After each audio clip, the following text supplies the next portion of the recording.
Hey everyone, welcome back to Fixation, the intro to Metroid Prime. I am Greg, and I am still within the introduction to Metroid Prime. Last video we talked about, and I got to show you the intro to Metroid Prime, the Space Pirate Frigate, and kind of tell you why it's such a great introduction to the game as a whole. But I also explained that I personally don't think that the introduction stops there. I think it's the landing on Tallon 4, being in Tallon Overworld, and going into Chozo Ruins. So we got a couple more videos. This video is going to be a little bit shorter, and then the video after that is going to be a tad bit longer. And in fact, I might actually have to record that one in another recording session. We'll see how we're feeling and how we're doing. But with all that being said, welcome to Tallon Overworld. So Tallon Overworld is basically that the main overworld of this game. You've got the rain aesthetic, which I fucking love. And in fact, I'm going to do something real quick. Just temporarily turn off the music. And we just have that nice rain ambience.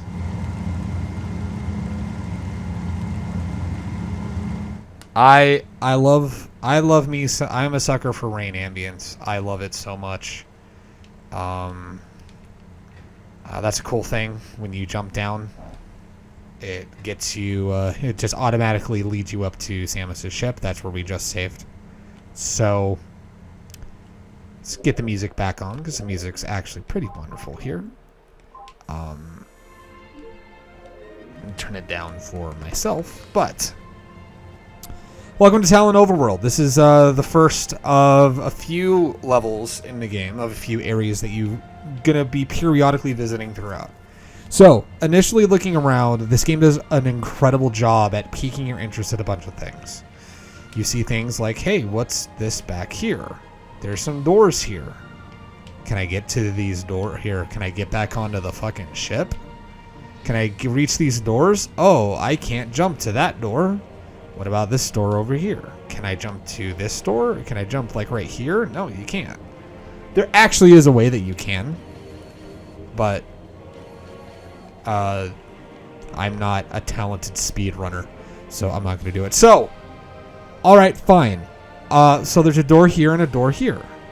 Well, I know where we're supposed to go, but this game just kind of encourages exploration. Now, I have the hint system on. So the hint system will generally point you in the direction that you need to go. But who's to say that you either don't have that on or your hint hasn't popped up yet. So you just go, hey, I saw this door over here first. What's over through this door? Ooh, what are these creatures? So we're going to scan to some creatures over here. New creature. Morphology, seedling, plant-based ground feeder. That's that kind of, basically they shoot things at you and it hurts, and oh, it sucks you don't have your charge beam with you right now. New creature, this is tangleweed. Oh man, the weed's tangled, really? Hate it when you get your weed all tangled up. Like, huh, what's in here? What's over in this exact area? Huh. Ah, the impact crater. Huh, I wonder what's here. Now, I know for a fact that you're not supposed to come to the impact crater until later on in the game, but when you start the game, you don't know that. So you go here and you get this new pirate data. Basically, it's another field report. I won't bore you with the details. It's in the logbook. But you get to this door and you see there's a lock on it. Door cannot be opened with that weapon. We don't have any other weapons right now. So, rip to us, we cannot make it to the impact crater. So now we gotta find, so we can't jump to the one door. Because we can't jump to the two doors behind us. We can't go through this door over here. Where do we go? Well, luckily, there's this door right here. And spoiler alert, this is where you get to go. Oh, hey, who are these new creatures? So we're gonna scan these boys real quick. You don't have to scan them at this point, but I always do. They're a beetle. That's all there is. No, not our editor beetle, but very much just a regular beetle. Not beetle who you see on the camera that talks music and video game with. Ooh, what's this right here? It is a new creature. It is a sap sack. That sack has so much sap in it. Oh, I'm like 12, but it's okay. If you fire at it, it explodes. I just want to say, like, how triumphant this music has always felt and whatnot. What are these little creatures right here? These are little zoomers. This is the zoomer generation over here. We had them back in 2002, I guess. To be 100% honest, I'm blanking on which direction we need to go out in the first place. Hey, this guy doesn't let me shoot him. Who's he? Well, this is a gamer. It's a pro gamer over here. They're armored and whatnot. So you can either go down here or follow this path to go upwards. Now, I know where I am going, but this game also kind of leads you in this direction, so it's safe to kind of assume that this is the direction you needed to go in. If you could fit through the door. Hey, what's in here? Oh. Man, I'm fucking smart. I've played this game for 20 years, and so this is a blood flower. It's a toxic flower. You want to stay away from it as much as possible. And oh, hey, look, this wasn't the direction you needed to go, because you get frustrated because, hey, there's another one of these blast doors that you can't open up right now. I totally knew that this wasn't the direction that we needed to go in. I totally knew that. It's not that I forgot. It's not that I forgot in the fucking least. No, not in the least.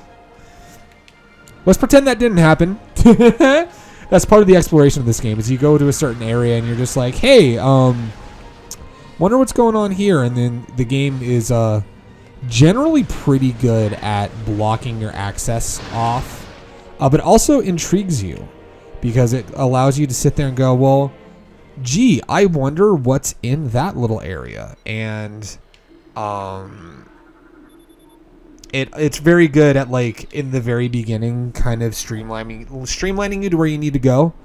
And then once you get to a certain point in the game, you're basically just thrown to the wolves, which is why I think it's until Chozo Ruins is over that I think the tutorial is over, because you're kind of led directly to Chozo Ruins.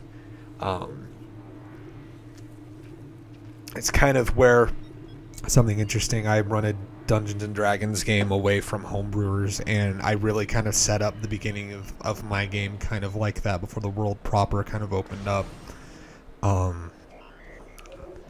Here's one of our first hints. So, incoming scam data. Abnormal seismic activity detected. Seismic disturbance in the ruins site. Well, so make sure that guy doesn't get to us. So we're going to hit Z. It's going to lead us to say that we need to check out a place called the Hive Totem. Now, you could play this game without any hints, as I mentioned earlier. You could play this game without any hints at all. And that's more than okay.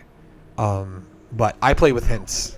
And the hint system is very good and almost kind of quintessential, especially if you've never played this game before. And the hint system's also good at not holding your hand too much. I'm staying back here for a moment. Number one, because we want to scan anything shimmering up here. Chozo lore. The lore of the ancient race known as the Chozo. But more specifically, pay attention to the sound design. Like, by that I mean, like, the use of ambient music in the beginning part of this. You hear a lot of ambience here. And I want you to hold on to that and put that in your back pocket and just dwell on that for a hot minute. So you're going to sit here and you just notice that it's all ambience. And like I said, just keep it in your back pocket. Got some beetles that we're going to have to take care of. A couple of them are going to dig in like a fucking idiot. Get the hell out of here. Not going to be able to... Can't go through this door because you cannot be opened with that weapon. As I said, this game's really good at kind of leading you where you need to go initially. So we're just going to head on down over here. We got these little guys that are going to annoy the shit out of us and try to block our path. Little scarabs. Oh, and I love the little, like, facial kind of, like, spray when you shoot one of these. Oh, these little eye fuckers right here. New creature data. An ion. Nice little fucking pun there. I see what's going on here. Alright. So you want to shoot them? Because if you don't, it hurts you if you run into them. And you can't lock onto them, but you can still try to shoot at them anyway. Ow. I did not intend to do that. So, let's download Chozo lore.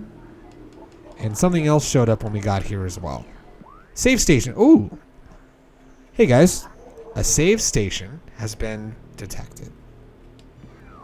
Right next to us, which means we'll be able to save. But let's take care of these assholes first and foremost. Get a little bit of health. You are able to scan the health.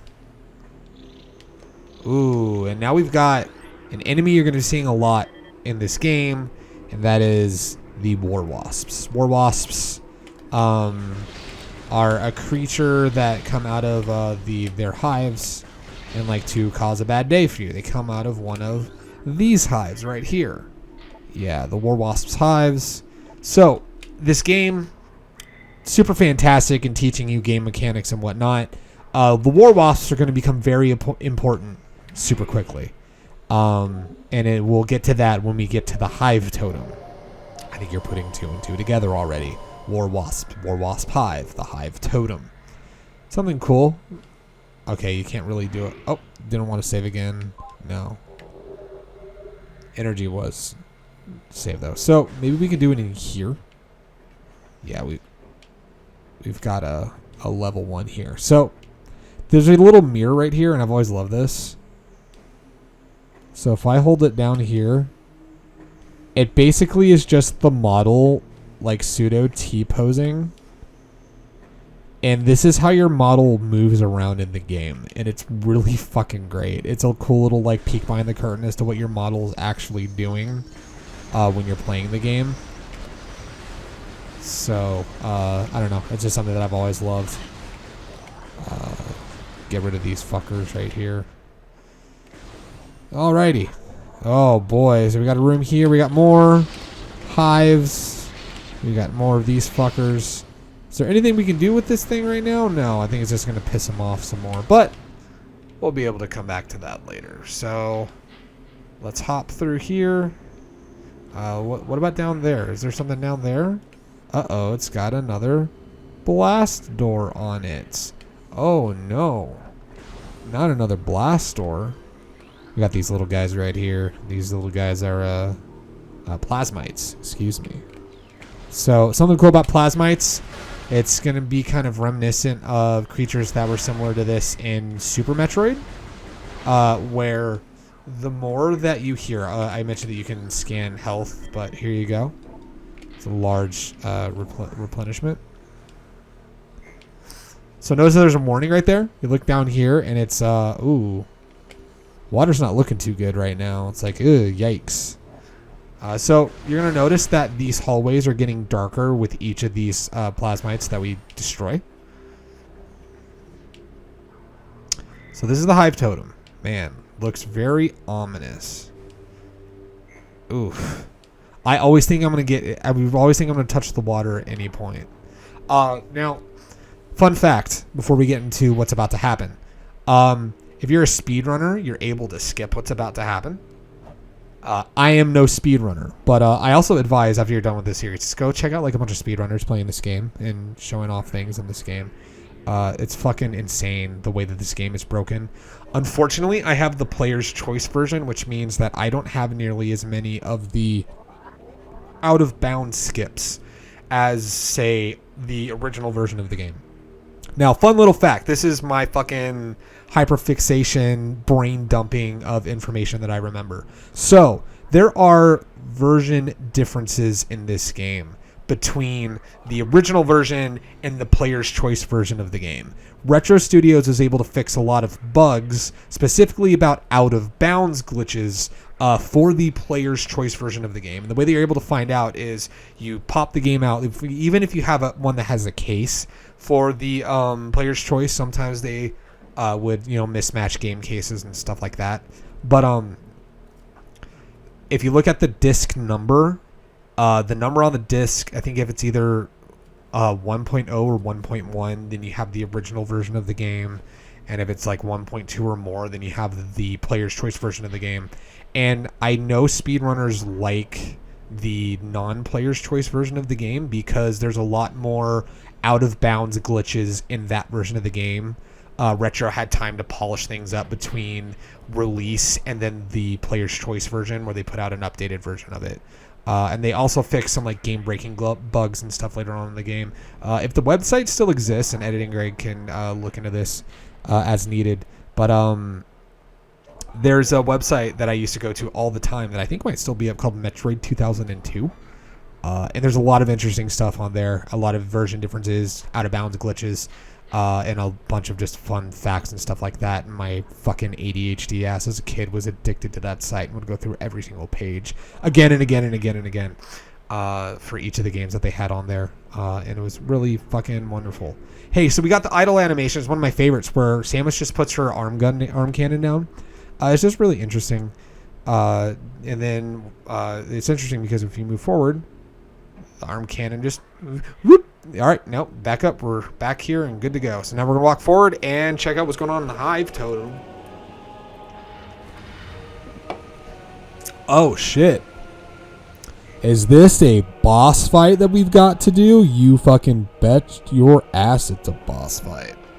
First of all, before anything, scan the boss.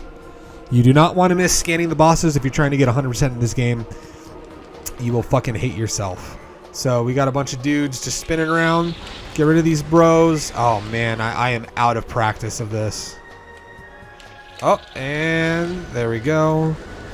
And then you shoot that bit right there, and it's time for the next one. There is a way that you can just kind of... right there. So, as you probably already tell the gimmick of this boss fight. At some point in time, 3 of these fuckheads are going to go ahead and stop. And if you don't kill all of them at the same time, then they're going to sting you and cause you to have a very no good bad day. This thing's going to rotate once more, and then I think that's it. So the trick that I did right there is that you can actually lock on to some of them and take them out before they even start their rotation, which has always been something that I've loved. Now we just got one more fuckhead. There he goes, and there we go. This fucker is down, and that is your first boss fight. That is your very first boss fight, my friend. And we're going to go here. We're going to scan this. You don't have to, but hey, that's the missile launcher. Hey, and we finally have our missiles back, my dude. Hell yeah. The missile launcher has been acquired. So, now we got the missile launcher, and we use it on this door. And hey, we can use missiles on that. And hey, what is this? Energy tank. We're going to need one of these energy tanks. So, we now have an energy tank and our first 5 missiles. That thing's going to break off over there. Oh. The crookedness of this room always throws me the fuck off. Hey, these guys are back.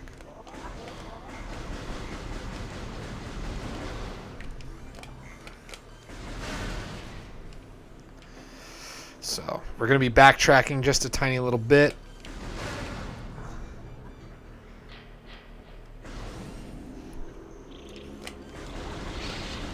So now that we have missiles, we can actually do something here. We can...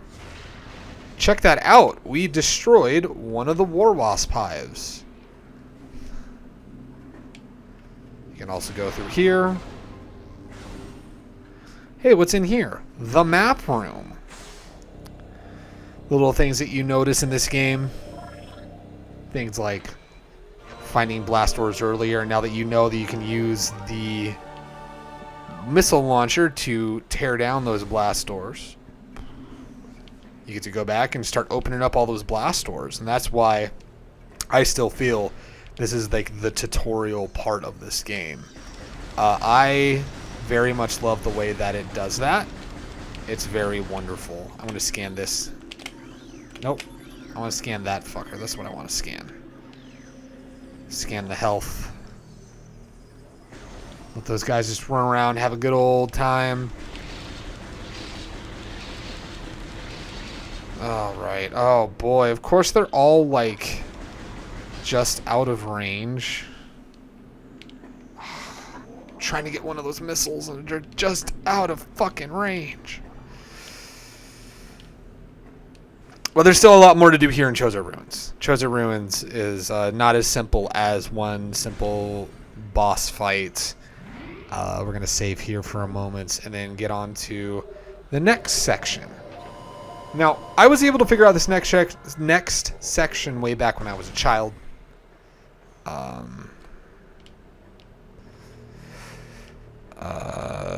When are they going to give me more wasps? Not going to give me any more wasps? Alright, that's cool, I guess. Let's shoot these fuckheads right here. Boop. And boop. And boop right there.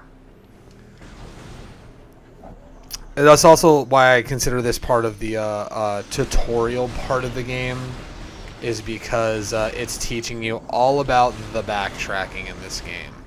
Oh man, I am doing a horrible job at this right now. But again, I'm out of practice. I'm nearly 30 at this point. And hey, look who has walked through the door. Is that Amira? There is no webcam. I'm just saying for people listening at home. I'm looking. I'm looking over here, babe. Nobody can see you. They can just see the game and hear my, I would say lovely voice, but that's not what it is. So something really cool about this, you can make the birds explode. It's one of these things that, as a kid, I just remember firing up because I was like, what happens? Can I shoot the birds? And it worked. It's just, they explode, and they explode into feathers, too. It's like, it's really funny. Oh, I didn't know if they would even explode. I didn't even know if you were even allowed to blow them up.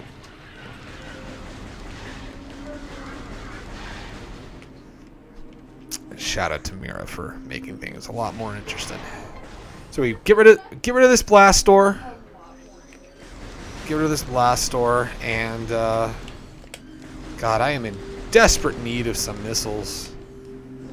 Got plenty of health, but some missiles would be wonderful.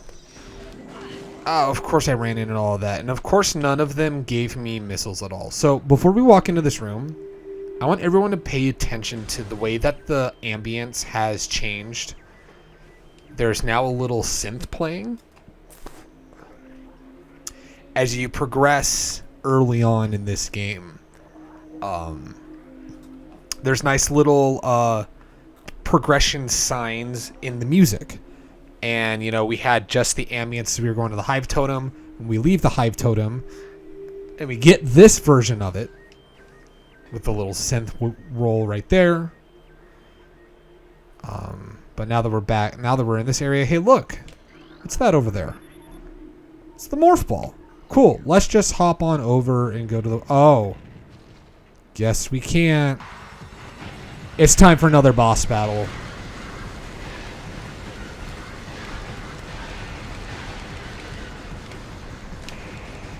It's fights like this that you wish you had the charge beam right now, but it's...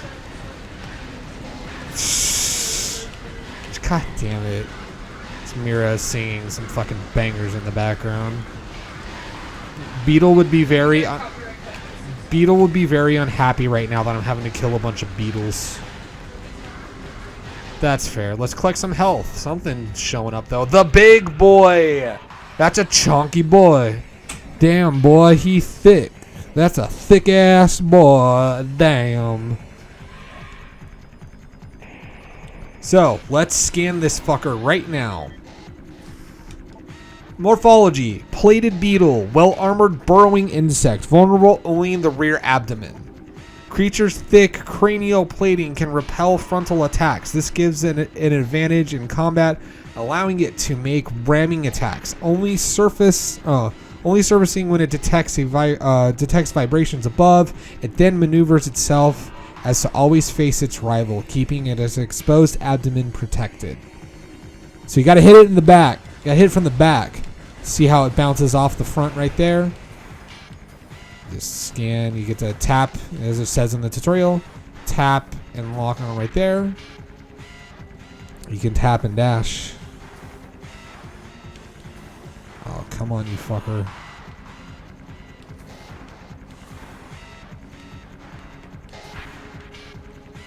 This fucker's really... There you go. I don't think I was close enough. I was like, why is it taking forever?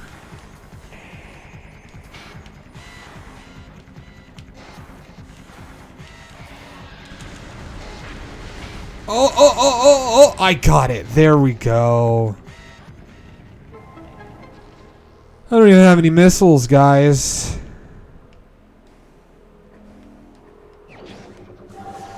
Boop.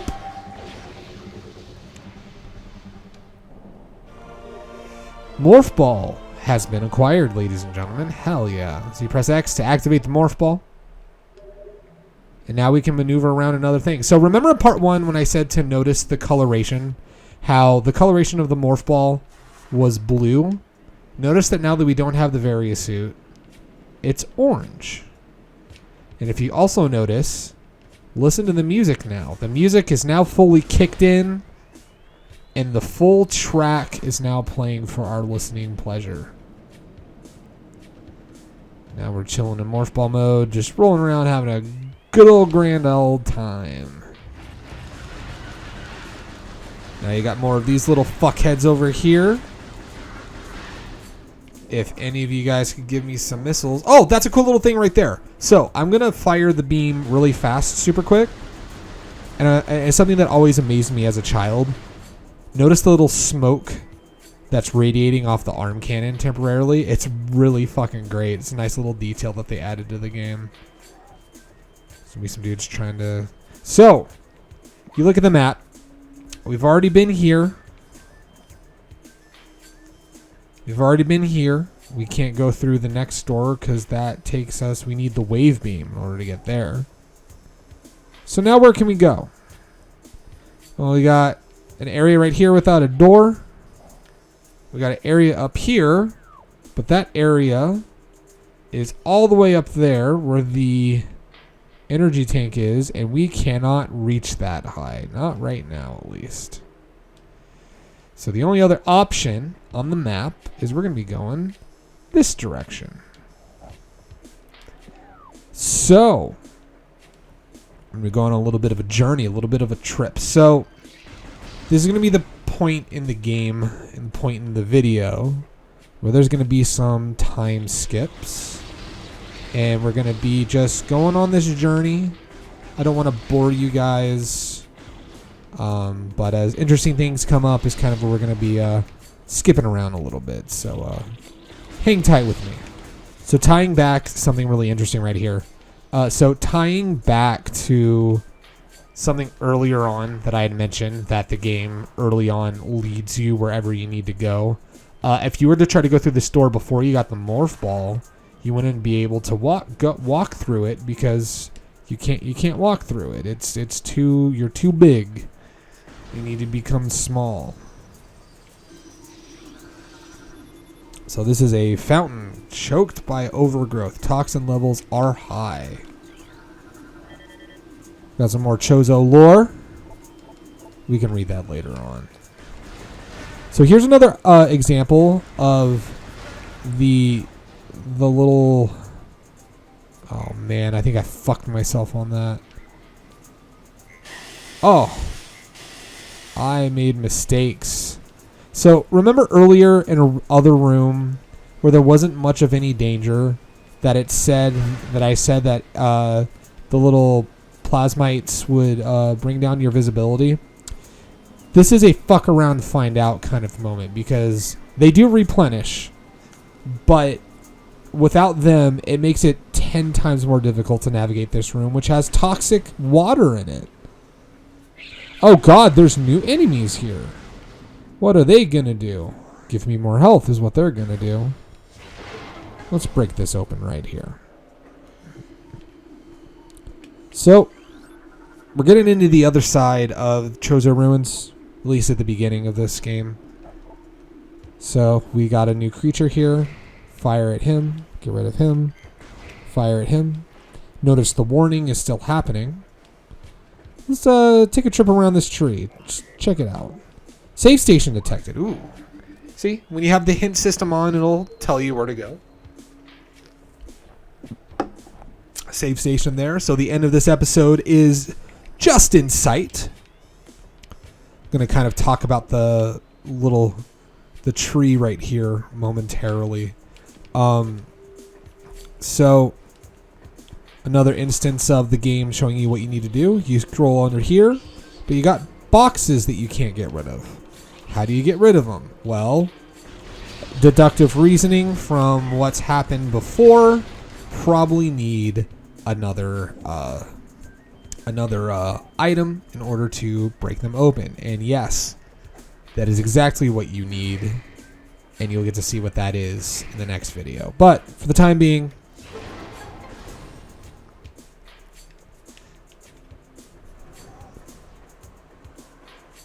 another thing that I loved here, just standing here and letting your visor fog up. I always loved this as a kid. This was always wonderful. All right, so here's the save station, and this is where episode 2 is going to wrap up. And I'm going to kind of wrap up with some thoughts. I know I kind of just ADHD brained a lot of information right now, just kind of talking about what I was doing and whatnot. So we'll go ahead and pause. Actually, you know, we'll let the save room music play. Just sit here for a moment. Let Samus do some idle animations. So, continuing on why I believe that up until the end of Chozo Ruins is the tutorial of this game. This game has very much been linear up until this point. A little different than, say, Super Metroid, where, yes, it was leading you to a certain way based off of context clues and stuff like that, which I'm referencing in Super Metroid a lot because, God, I don't remember. I want to say Metroid Fusion and Metroid Prime came out close to the same time. But before both of those games came out, the last game was Super Metroid. And Super Metroid, yeah, it could lead you at times, but you could honestly go anywhere you want. This game very much kind of initially closes things off, but creates intrigue, like when we were in Tallon Overworld, and we were, there was like the doors we couldn't reach, and then you had, like the blast door that you couldn't get to in the impact crater, and then when you were going the other direction to get to Chozo Ruins, there was like the top level area that had the impact door or the blast door that you couldn't get through either. So very, very much it very much directs you where you need to go in order to get your what I consider the necessary things needed to fully break open the game.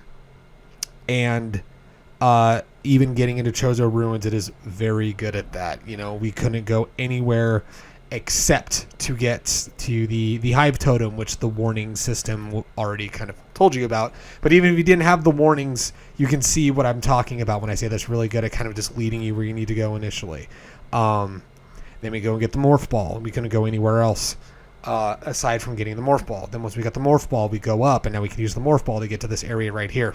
So, and it's really good at kind of just keeping things super closed off as you get these initial items that'll basically help break open the rest of the game for you and let you go do whatever it is that you want to do from here on out. Now, of course, there's technically a linear way of going from point A to point B, but it still kind of breaks it open once we're done with Chozo Ruins. But we won't be done with Chozo Ruins until next time. So until then, thank you guys very much. Please take care of yourselves. By the time this video comes out, we'll be well into December now.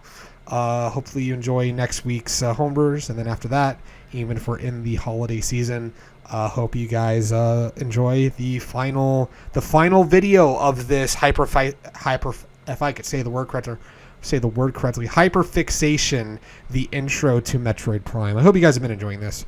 I really hope you do. I love this game so much, and I can talk about this to the ends of the earth. And I could talk about this way past the introduction. But we'll see you guys next time for the end part of Chozo Ruins and the end of what I consider to be the tutorial proper of Metroid Prime.